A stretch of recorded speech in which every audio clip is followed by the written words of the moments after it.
Well, we're back. Welcome to Faith Family Fishing, where everybody has a story, everybody has a fishing story. We want to do a shout out, as we always do, to Taste of China. We like to eat there. We hope you do too. Today we have Joe Ruffino, Joey. So welcome. Thank you, Shannon. Welcome. So Joey and I have been friends for a while, and one of the reasons why I wanted Joey kind of on the podcast is you're an air traffic controller. Well, now you're an air traffic controller trainer, instructor is the right way. Yeah. And one of the things I've noticed is every time we go somewhere, people are always asking questions. It seems to, we have a lot of friends that are pilots. True. But and people ask pilot stories, where are you going now? But yeah. I notice when we go, people find out what you do. It's like they want to see behind the veil. It's like, what's going on? Right. And if we've talked about it, you got a family. All of your sons, 3 sons? True, 2 sons. 2 sons. 2 sons, both controllers. Both controllers. So you've made this truly into a family business. Yep. So before we get down in there, we're going to nerd out for everybody, and we might even break the third wall here, because I know RJ behind the camera. When I told him you were coming tonight, he was like, "Oh yeah." He goes, "I can't wait to hear." He was excited to hear that you were coming. So we might pull a question from RJ. That's fine. That's fine. So tell us, where are you from? Hopefully I'm not boring. From Houston, Texas. Born and raised. Northwest side of Houston. Kingwood? Nope. Jersey Village area. Jersey Village. Went to Jersey Village High School. Graduated there in 1986. Worked a little bit. Went to college a little bit after that. And then 20 years old, got into the FAA and became a controller. And so were you married before or after? After I became a controller, I got married. Became a controller in 1988 and got married in 1989. Okay. That's when I graduated high school. Yeah, you're a little younger. Just a little. It's all right. It's okay. Not too much. But, one of the interesting things is you married your high school sweetheart. That's correct. Yep. We dated a little bit in high school. I was a senior. She was a junior. She, about halfway through the school year, came into my psychology class, sat right behind me my senior year, and just kind of started picking on me, flicking my ears and stuff like that. And that's awesome. I'm assuming that was flirting, but, back then I was a 18-year-old kid and didn't know any better. So, but we kind of hit it off, went out a few dates after that, and kind of we're still together to this day. I mean, that is a, and she's just the best. Excuse me. Leslie is just the best. I mean, and you can tell. I mean, you've been traveling, and she's missed you. You can tell you that you're really best friends. I mean, we are. That's best friends for sure. So, what did you have to do? Because you got into it, and it wasn't too long that you probably started having kids. But tell us, pretty quick, from what you had to learn to do and where it is now. We'll talk a little bit about that. Okay. But what did you have to do to become a controller? So there's an interesting story about how I became a controller, which is kind of weird. After I got out of high school, I went to college for a couple of years, and then I took a semester off. And during that semester off, I worked at Builder Square. If anybody knows what Builder Square is, it's an old out-of-business Home Depot type place. Mm-hmm. I was working there, and I was living in an apartment at the time, and my mom happened to hear a radio commercial on her way to work one morning about the FAA hiring air traffic controllers. So as soon as she got to work, she called me, because back then we didn't have cell phones. She had to actually get an actual phone. She called me and said that, "Hey, have you ever thought about being an air traffic controller?" And I said, "Not only have I never thought about it, I don't even know what that is. Isn't that the guys with the flashlights?" And she's like, "Well, I'm going to go to lunch with a lady at work. Her husband is an air traffic controller. I'll find out some information about it." And so she did that. She got the guy's phone number, gave it to me. I called him, got a visit to Houston Center, which is up at George Bush Intercontinental Airport. I went up there and visited. They gave me another phone number, which I called. Then went to take a test. They had a test for air traffic controllers, so I went and took that. And then on the way out the door, it was a written test. No computers involved back then. On my way out the door, they handed me a stack of papers about an inch thick to go home and fill out. Really? About my background, about my work history, about all that sort of thing. And you didn't really have a work history? Not much. No, I had worked at 3 different places up to that point. Like I said, I was 20 years old. Is that still common today? That a lot of people... It is. And I'll get into that, I guess, later about where I've been recently. But yeah, a lot of people don't really. I mean, if you get in young, the oldest you can be is 31 years old to become a controller, because there's a forced retirement at 56. Okay. So they want you to get your 25 years to get your retirement. I happened to get in early at 20. So I went in and I took that test. I passed. They called me and said, hey, can you come to the academy, which is up in Oklahoma City, in like 2 weeks. So I agreed to that. I went to 2 weeks later. I was in Oklahoma City, and I was training to be an air traffic controller. And it was very intensive. There were many people in my class that were college graduates that had gone to college for many years, gotten master's degrees, and said it was the hardest class they ever took. Really? Yeah. So I didn't have any of that experience, so I didn't really have anything to compare it to. I mean, you were like all in or nothing, right? I was all in. That's right. It was either become an air traffic controller or go back to working at Builder Square, which I did not want to do. Right. So you had the motivation. So I did, and I studied hard. And I've really, we'll talk about it, because what we talk about, kind of faith in our lives, and I know a little bit about Leslie. That I mean, I think you've always believed in God, but later on, became more church family. We did. But I look at that, and I really, I kind of hear it. It's kind of divine. I mean, and think about where you're at now. Your sons and family, and what it's done. It's just little divine intervention right there when you're. Oh yeah, I thank God every day for my life and for where He's led me. I mean, it's been. I couldn't ask for anything better. So you're in Oklahoma City. So you can fail out, right? I mean, absolutely. And it's about a 50% pass rate. And in if Oklahoma City. in the first round, do you get more than one fail? I mean, is it No. It's if you fail, you're done. You're done. You're done. So I think that would put some people at ease, like, oh, what happened? No, I mean, it's you can stack the deck and try to get any type of people in, but they still the standards are still the still standards. have to perform, right? Yeah. Right. And we have I say we, because I've been training up there for a little while, but there's very strict standards. When you go to the academy, you have to perform. I mean, you have to learn the rules. You actually are a controller for 8 weeks, and you have to actually perform as a controller and separate airplanes and talk to pilots. Granted, they're remote pilots. They're people. Right. You're talking to. It's not a real pilot, but you have to perform. You have to separate the airplanes. You have to make sure planes don't get together. You have an airport that you're working, and you have to make sure that 2 airplanes don't land on the runway at the same time. I mean, that's if you can't do that, then you're not going to make it. You're not going to make it. So that's right. So that's like level 1. It's a 50% fail out. So kind of what you said, right? Pretty much. Yeah. Anywhere from, depending on the class, we have some classes that gel, that mesh together, and they study together a lot. And in those classes, we have 80-90% pass rate sometimes. But if you have a class that comes through that doesn't gel and doesn't work together and train together and practice, then you may have a 70% fail rate. And it's a big teamwork in there, because you're handing off. All about teamwork. You're handing off planes, and maybe Absolutely. as you're there, and we'll talk a little bit about, because your son is a little different than he does. A little different. They're both of my boys are in Houston Center, which is a little bit different. It's all radar scopes, and they're in a big room with a bunch of radar scopes, and they control airplanes. They overfly like Houston and Dallas and all those places. But you were in the tower. I was in the tower. And that's Intercontinental Tower. I remember one of the first things I asked you. I said, "Hey, have you ever seen Pushing 10?" And you were like, "It's not like that." It's not like that at all. No. The biggest thing that I thought was hilarious about that movie was when the guy came into the new facility, and he was a brand new controller there, and he plugged in the very first time, and they was like checked out. It's like that process takes about a year.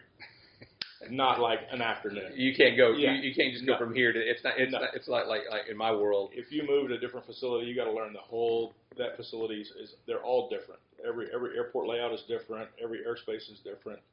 You got to learn it from the ground up. So where did you go after Oklahoma City? So after Oklahoma City, I graduated there. I went to Clinton Sherman, Oklahoma, which is out in western Oklahoma in the middle of nowhere. It was a non-radar approach control at the time, which is about the basic of the basics as you can get.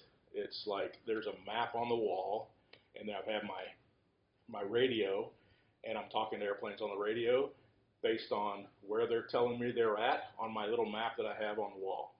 And they're making reports. They're over this fix. They then report over this fix. That way I keep track of where they are. Oh, I mean, Yeah. Do they even do that anymore? A few places do it. There's some over-the-ocean places. My understanding is that they use non-radar stuff there.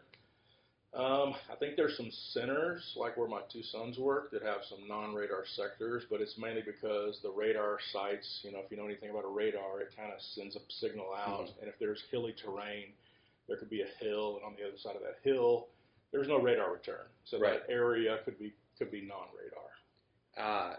Do they keep that? Do you still have to learn that skill today for backup purposes? They do, and the students that come to the academy in the center or en route portion of it, that's the first thing they learn is non-radar. Non-radar. Yeah, so they do still teach that. They still teach that Yep. because I would think if things go down, right? Exactly. As a backup, if you lose your radar, you need to be able to revert to something, and that's why they teach it. That's pretty cool. So you're out there, and so where do you go next? After Clinton Sherman, I went to Lake Charles, Louisiana, which was a radar approach and a tower. So I worked both in the tower and in the radar room at that place. And it was a smaller, slower place. So you could do both. Yeah, we do both. All the controllers there at Lake Charles work both in the tower and in the TRACON. And we would work the approach control, which is the radar, the airplanes coming in and out of airspace. And then in the tower part, you'd work, of course, the airport, the runways, the taxiways, and all that stuff.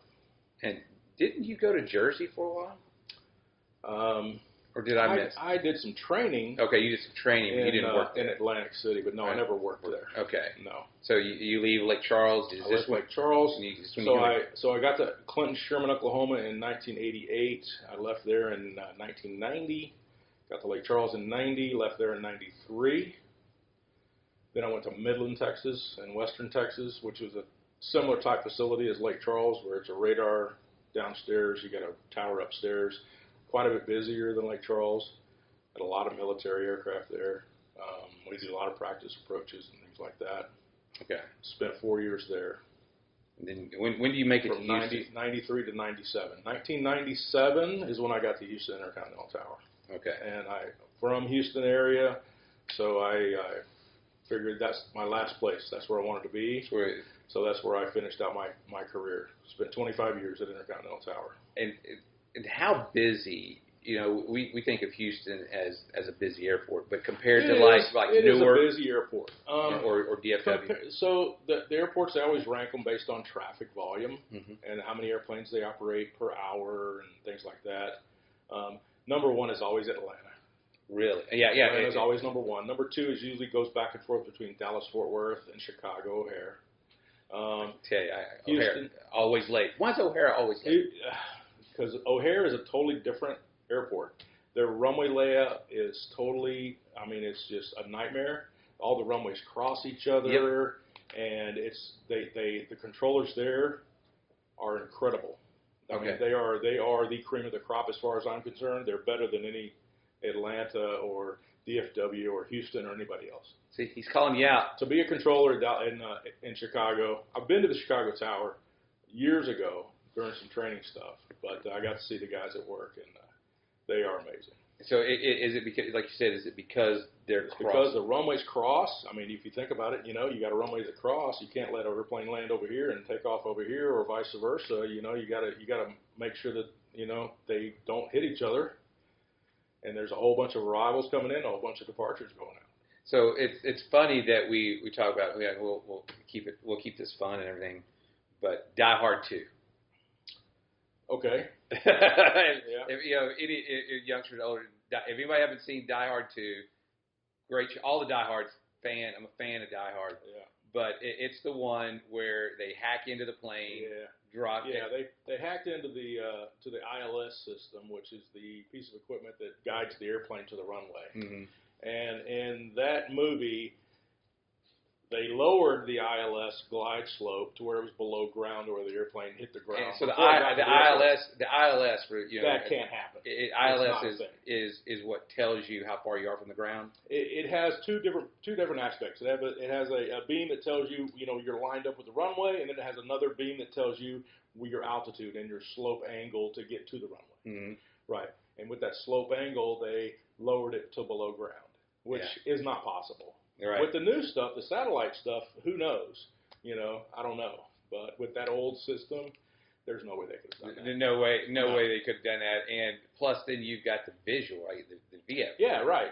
You're going to be see visually. I mean, the ILS is meant to guide airplanes in when there's very, very low visibility and they can't see. Until they get to a certain point. Hopefully, they can see it by the time they get real low. And it's amazing how hard them planes can hit the ground without doing anything.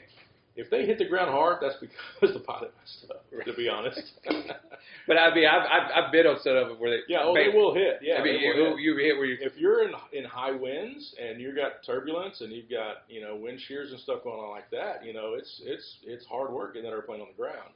I'm not a pilot, but so I've ridden in the cockpit. How does that work? I mean, with your relationship in the bad weather like that, getting those pilots in, because the pilots, I mean, no knock on them. They're worried that one plane, but you've got that plane, then you've got the next plane. Yeah. So, basically the job of the pilot is to get that airplane safely on the ground and protect the people that are on that airplane. My job as a controller is to make sure that those planes get to where they need to go safely and don't hit each other, don't get too close to each other. And that's kind of where the controllers come in. The first airplane has to be off the runway before the next one lands, or he has to be a certain distance down the runway and in the air before the next one lands if he's departing in front of them, things like that. And are you doing it so fast where one's taking off and one's landing almost? Depending on the runway you're using and depending on the airport and your procedures, it could be different. There's some airports, like mainly Intercontinental Airport, we have 3 east-west parallel runways, and those are mainly used for arrivals. Very rarely will we depart those runways. The runways on the west side of the airport, we have a couple of parallel runways on the west side of the airport, and those are mainly for departures. Okay, so generally we depart on the west side, we land on the other runways. So what's the most stressful story you remember? I mean, you probably got thousands, but I've got a bunch. A lot of people ask me, have you ever seen a crash? And yes, unfortunately I have. I've seen probably about a dozen crashes in my career. 34 years of doing it, but it's not fun when you see something like that happen. And I don't think it's something you could probably ever get used to. No, not really. I mean, sometimes there's planes that will crash and that will everybody be fine. It could be they slid off the runway, or they landed short of the runway, or they ran out of gas and landed in a field or on a road. That happened to me, and my biggest thing is everybody okay? That's what I want to know. And do you coordinate their emergency response, or usually that's done by the supervisor in the tower at the time. He's on the phone with the crash crews and with the police. If say somebody lands off of airport, they're coordinating with the local police and trying to get them to the area where the plane went down. So you've actually had one. You've landed a guy in the field. When I was in Lake Charles, I had a guy who was a crop duster, and the weather got really bad, and the ceiling, the clouds were at like 300 feet, and he got stuck above them, and he was coming in, and he was yelling out on the radio, Mayday, Mayday, Mayday, that sort of thing, and I directed him. I was working in the radar room, and I directed him towards where a road was, where the highway was. So hopefully he could get down below the clouds and land on the highway. That was my only thought. Because he had lost his engine. And he popped out of the clouds over this big, wide, open field. And as soon as he got below the clouds, he said, I'm landing now, is all I heard. And so then he just, disappeared off my radar scope. And I'm like, oh, my God, what happened, right? So, like I said, my supervisor's working with the police. They're sending the police out in that area where we lost him. I put a little mark on my radar scope where he was so we could tell him where to go. And sure enough, He landed in a field and walked away. It was great. And he had a plane that could probably do it too. Oh, absolutely. Absolutely. With a crop duster, they got big, huge tires and stuff, and they're used to landing in fields and on grass and all kind of stuff. Yeah. The commuter jets, not necessarily. No. You wouldn't want to land in a field on a commuter jet. Really not. What? And we'll jump kind of back and forth with the things that kind of happened. Is so you leave. You retire at 56. They force us to retire. It's a government. It's a rule, a law, or whatever. It says controllers can't work beyond 56. And being the high-speed, low-drag guy you are, being kind of you're the top gun of air traffic controllers. You start training people. So I put in, like I said, 25 years intercontinental, total of 34 years altogether. Retired at 54, went a little early. Figured I would just, live out the rest of my life chilling out and relaxed and retired. And about 3 months in, my wife and I were on a trip, and I got a phone call from a buddy of mine back in Houston. And we were actually over in Germany, I think. And he said, "Hey, how would you like to come back and be an instructor?" I was like, "Man, I just retired. What do you mean?" He goes, "Well, the old guy that did this job, he quit, so we need somebody to come in and train the new people coming into Intercontinental," which is what, I was there for a long, long time, so I trained many, many people over the years at Intercontinental. So I was like, yeah, I could probably do that, but let me get back into the country and I'll call you back. So got back in the country, called him, and had a few rules that I needed. I only wanted to work a few days a week. I didn't want to be full-time and things like that. And so they said, yes, you can do whatever you want. And so I said, okay, fine, I'll do it. So 5 months after retirement, I went back to work as an instructor at Intercontinental Tower. Did that for about 2 years. And it was fine. Did that 3 days a week and could take off whenever I wanted, which was great. And then I got a phone call from a buddy of mine in Oklahoma City at the academy where they train the new people off the street. So he talked me into going up there. So I went up there, and I've been there for the past about a year and a half, training there. And then and this is the people. Experience. So is this the second stage that they go to, or is this the first? This stage? is the very first. That's the very right first. Off the street. What do you has? And I know we talked about this, and I know we talked about what you were kind of happy with, and the big beautiful bill. People attack it, everything else, but you're not. They weren't throwing lots of money at y'all for over the few. Now, obviously, technology changed. Sure, but it's not like there was great. It was like great technology. Well, the technology we're using up at the academy is old technology. I mean, we still got a table that's got runways painted on it that the students walk around with little plastic airplanes pretending like they're flying around.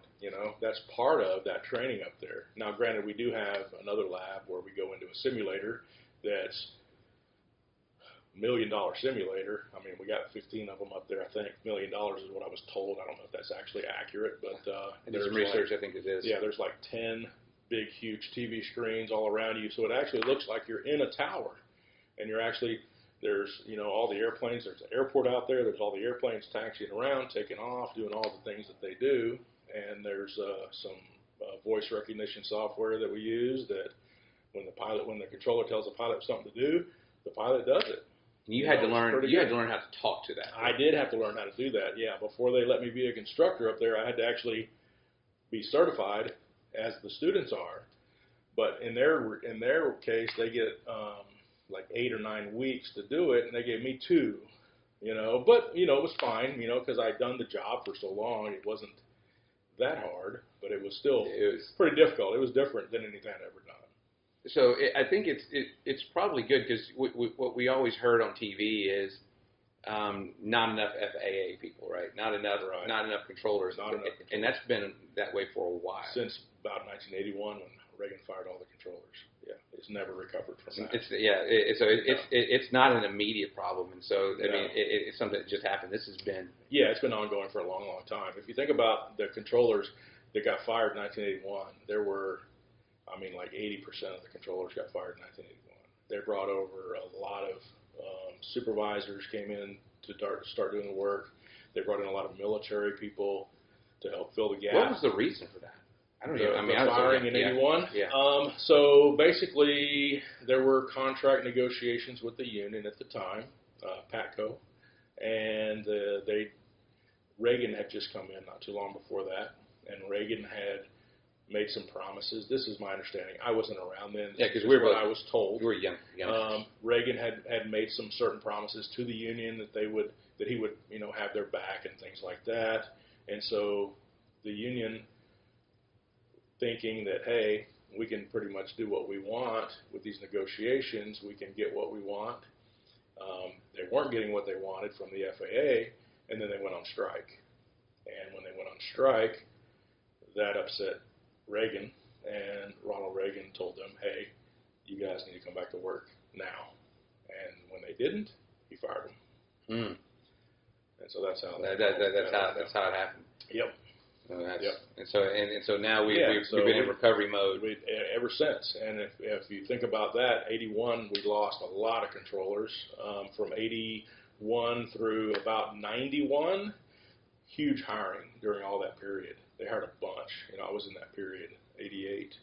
And then about '91, the FAA figured, well, we got enough, so they stopped hiring controllers, and that went on for about another 6 or 8 years. Very little hiring at that point.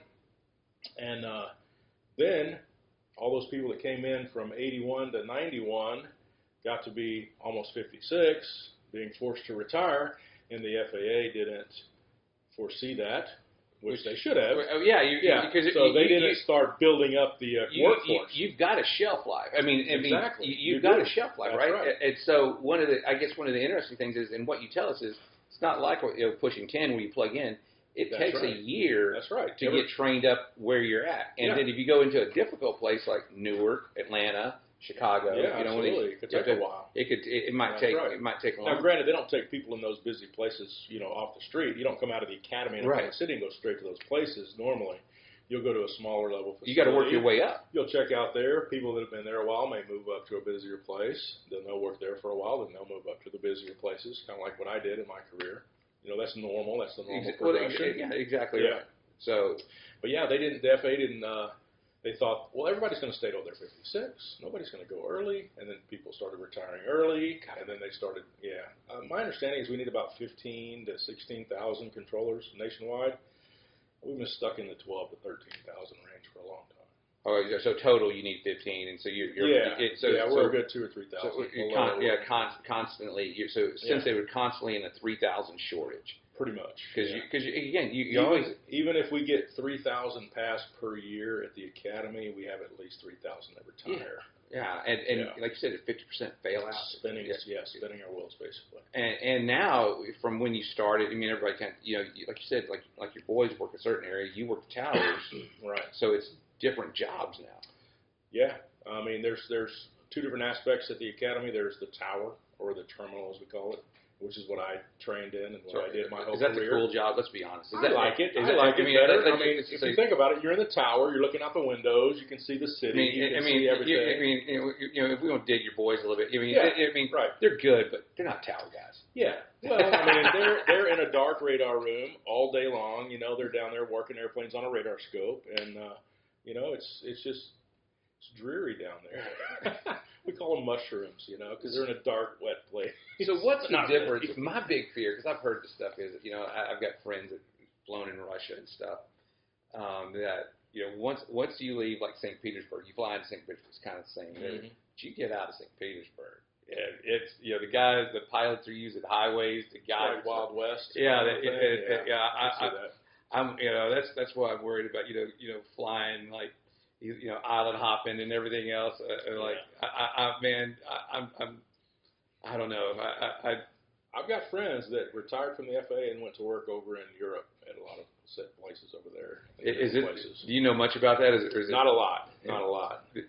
Usually it's in the Middle East area, Dubai, and there's no buddies worked in Iraq during the Iraq War. There's no world governing body, is there? Every country has its own air traffic controllers.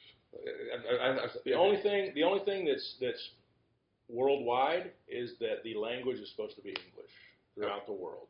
However, if you got pilots that only fly in certain countries, they just use their native language mostly. Okay. Yeah. All right. Yeah. That's about all I know about controlling overseas. No, that makes sense. I've just is being a details guy. After I listened, then I start thinking about, and I was like, well, then there's this. How does that?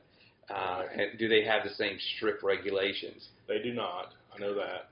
I know that. I mean, we've always said it here in the FAA. We're the busiest, safest air traffic system in the world, and and it's true. It's a true statement. I mean, when you compare other places. Did we really? I think when Trump first came in office, they were talking about these planes and different things happening.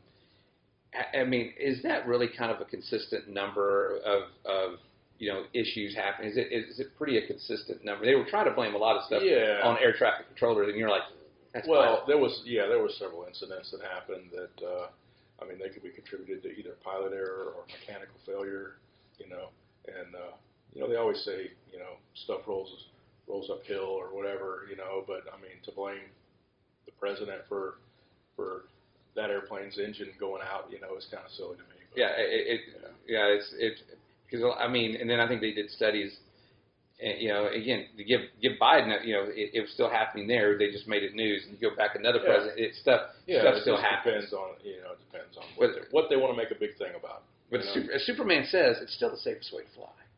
That's true. It's the safest way to travel, right? It is. Yeah, I fly all the time. I spent so much time in airplanes and hotels that when I retire, I'd like to kind of have an RV and just drive. Yeah. I really would. I really would. But, I get that. All right. So here's a tough one. I'm gonna throw you a tough one. Okay. All right. Where were you at on 9/11? So 9/11, I was actually off. I was not at work that day. That was one of my days off. I was on my weekend, you might call it. A buddy of mine that lived near where I lived, it was his day off as well. We were both controllers at Intercontinental Tower. And when I actually got up that morning and was taking my two older kids to school, and I heard on the radio that a small airplane had hit one of the World Trade Center towers. I heard that. Yeah, so I was like, oh, that's weird. So I dropped them off, went back home, because it was my day off. I had planned on meeting my buddy, at the gym. We're going to work out that day. So I went back home, turned on the news to see about this little airplane that had hit. I heard it was a little plane, too. Yeah, that's what they said. Or I assumed it was.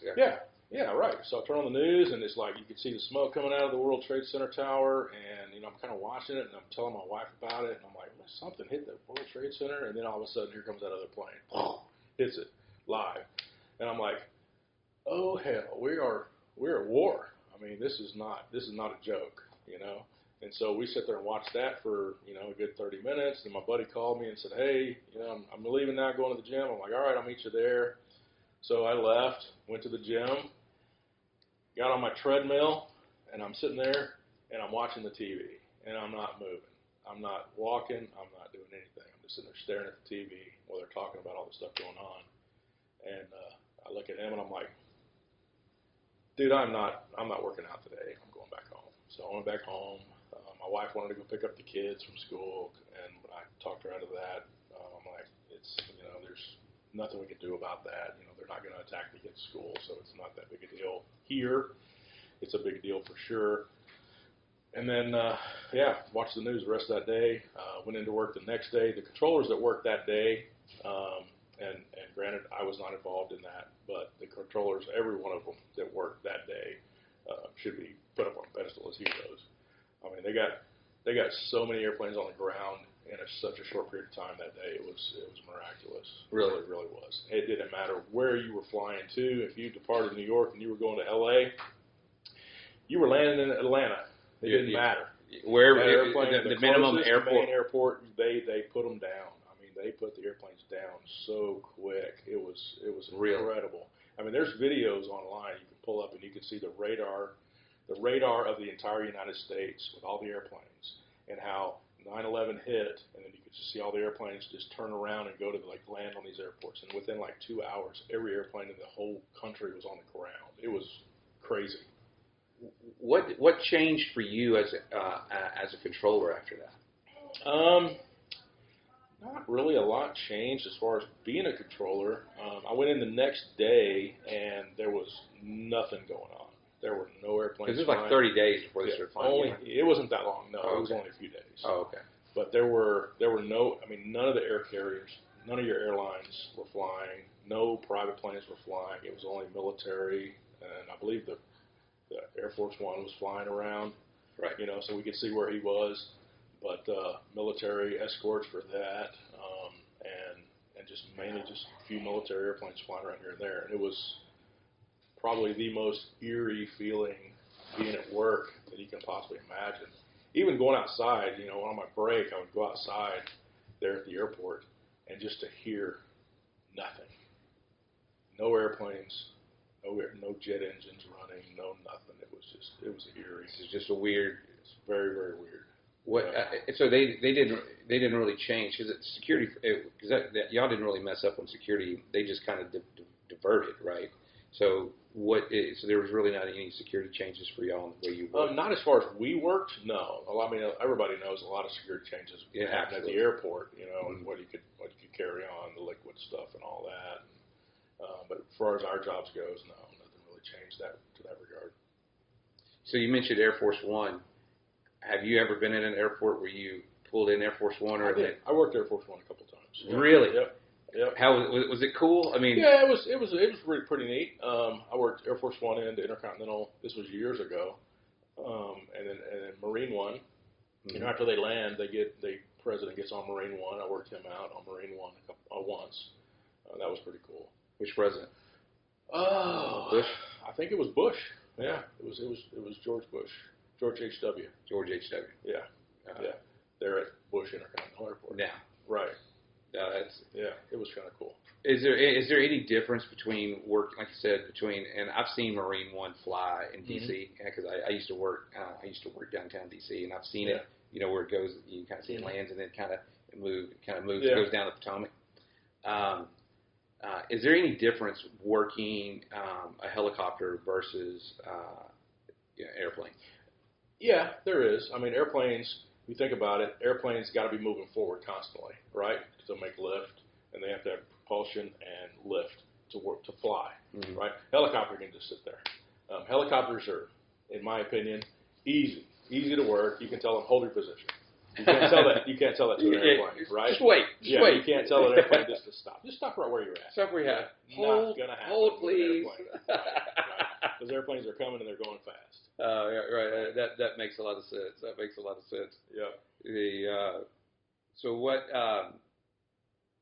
what do you see where your industry is going? Do you see it changing? Do you see it getting better?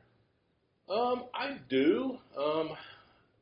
I just recently got involved with some new training stuff that's going on, and I'm getting ready to start traveling around the country training controllers how to use some new equipment.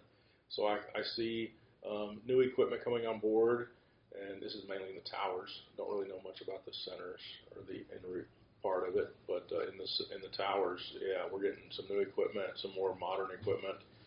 This stuff we're getting is, at least in this decade, you know, the FAA has a very rigorous testing process for any new equipment that comes in. I mean, it's got to be perfect. You know, they'll run it for years to make sure it's not going to fail or, you know, just have any issues with it. And they bring controllers in generally all the time to test it, to work with it, to make sure that it is what they need in the field. So that's why most of the stuff that we get is outdated when we get it, because it has to go through that so much real rigorous testing. And that's probably a positive in one way if you look at it, because y'all really haven't been hacked that much. I mean, not that I'm aware of. I mean, I know there were some issues at Newark here not too long ago where they lost the radar for a little bit, for real short periods of time, and that's just, I think, more has to do with ancient equipment and old equipment that's being replaced at this time.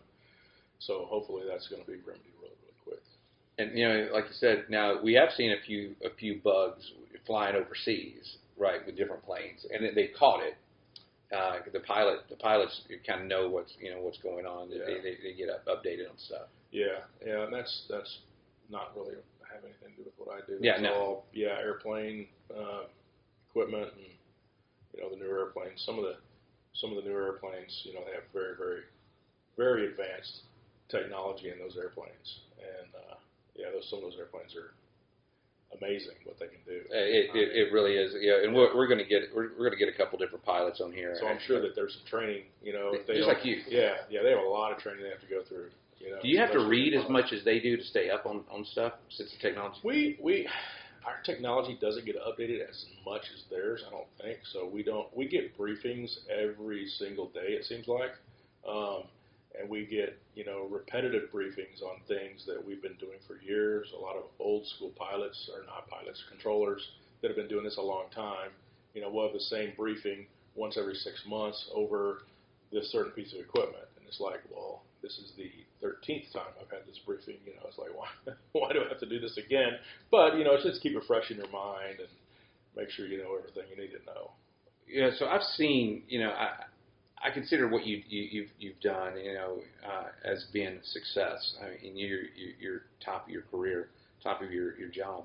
What would you tell somebody, and it doesn't have to be your career, but, a young person close to our age or whatever is, what would you tell them that it takes to be successful? That's a good question. Really, I think finding something that you like to do and then putting everything you can into that. Whether it's the training aspect of it or practice, depending on what it is. It's so much better. Your life seems so much better if you do something you enjoy as opposed to doing a job. If you're doing a job just to do a job, it becomes monotonous, and sometimes you really don't want to be there. But if you do something that you enjoy doing, you want to be there, and you're going to put in more effort, and you're going to be more successful. Really, that's great advice. Yeah. I promised our guy behind the camera that when he heard you were coming. Any questions you want to ask our guest, RJ? I know you're dying. Yeah. So, the first thing that comes to mind when thinking of air traffic control, I think back, and I think it was in Alaskan Airlines with like a Bombardier 400. That guy, he was employee of, I think, the baggage handling division of the airport. Okay. And he hopped in the plane, took off, flew around Sea-Talk for I remember that. an hour or two, did a barrel roll even, and then ultimately put it down on purpose and crashed. But I've listened to that audio recording, the back and forth between that guy who was flying and then the air traffic controller, and I think to myself, gosh, what an interesting predicament that you could never possibly train anybody to manage, but then you've got this person on the other end of the radio that's managing it, a terrible situation, really effectively. But did you guys undergo any kind of policy changes or learned lessons after incidents such as that?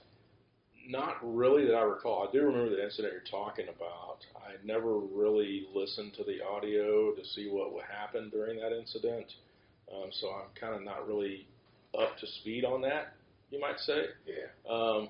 I do know that not every controller, just like any person in life, not every controller is going to handle a situation the same way. The controller that handled that situation sounds like a controller that would be calm and cool and collected in pretty much any situation if they can handle that situation that way. There's many controllers that I've worked with over the years that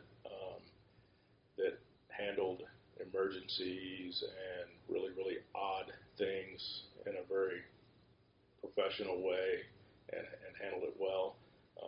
Like I said earlier in the talks, we were, I've had 10 or 12 different accidents for me personally.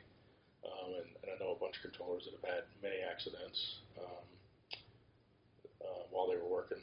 But, they don't really train you to be calm in situations like that. It's kind of more of a natural instinct, I think. Because I have heard controllers, when they get really, really busy, they get really, really excited, and their voice gets higher pitched, and they start talking faster. I've known other controllers that when they get super, super busy, their speech rate reduces. They talk a lot slower and a lot lower volume, and it's like you just never know. It's really until it hits the fan. It's a person. You just really don't know how you're going to react to things. Mm-hmm. And he's, just so you know, he's Mr. Cool. You know, it takes a lot to upset Joey. He really is Mr. Cool. Do you think your job helped you become that way, or were you always Mr. Cool? I don't know that I would call myself Mr. Cool. I mean, I would probably say I'm laid back and I'm easygoing. I don't get excited a lot. You always been that way? I've always been that way. Okay. So you really were born for this. Yeah, I guess so. I know my two sons, they're both controllers, like we mentioned earlier, and they both do a great job at it, and I guess they're kind of got the calmness aspect from me. I don't know, but they both seem to be doing a really good job where they're working, so that's awesome. People think they do a good job. Well, I can only be proud of them. No, that's anything else, RJ? Yeah, I would say, is there anything, in your opinion, that could be changed or evolved in the way of maybe mental health? Because I don't know if this is even an accurate statement, but I want to say that air traffic controllers have, and I don't even know if we're allowed to say this on the internet, but air traffic controllers have a higher propensity of self-harm than other fields of work, even more so than, say, law enforcement, things of that nature. And no doubt it's because it's a high-stress environment every day. But has there been any changes over the years that you've seen where things have, I don't want to say make it better, because it probably is not bad to begin with. It's just a high-stress job. But has anything evolved in the way to kind of make things more fluid for folks and keep folks more, I guess, grounded in what they're doing in those high-stress moments? Yeah, I mean, there's been a lot of stuff come out in the training that we get. Like I said, we get briefings and training items every day almost. And then over the last, I would probably say 15 to 20 years, there's been more discussion, I guess, about exactly what you're talking about. Stress, handling stress, fatigue. There's been a lot of fatigue awareness being brought up in the FAA for controllers. A lot of our schedules are really messed up. I mean, we've done it to ourselves as controllers. Because, think about it, the airport's open 24/7, right? So there's got to be people there 24/7. So controllers, I want to maximize my time off, so I'm going to want to go in late on my first day, and then I'll come in late on my second day, and then I'll come in early on my third, fourth, and fifth day, so I get off earlier, so I have a longer weekend. Well, that results in less sleep a lot of times, because if you think about getting off at 10 p.m. or midnight, then you got to be back to work the next morning at 7 a.m. There's very little sleep time. And there's a lot of fatigue involved. Is there a maximum hours you can work in a day? Yes, 10 hours in any one shift is the maximum. You cannot work more than 10 hours in a shift. What's a shift? 8 hours normally. Okay. Yeah, whether it's a... Are you limited to 10 hours in a 24-hour period? Depends on the shift.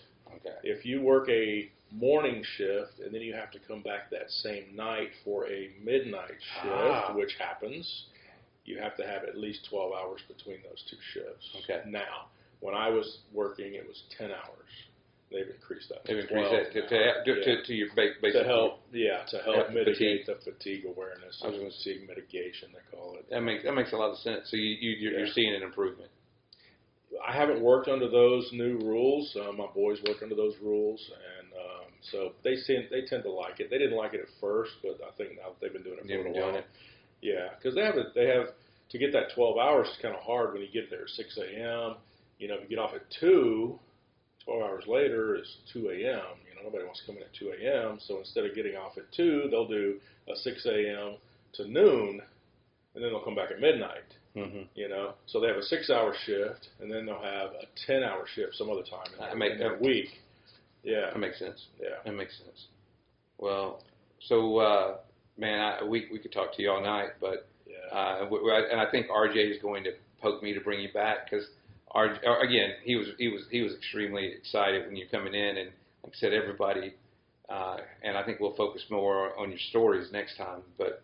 We've heard your story. I loved the story. So, in Faith Family Fishing fashion, what's your fishing story?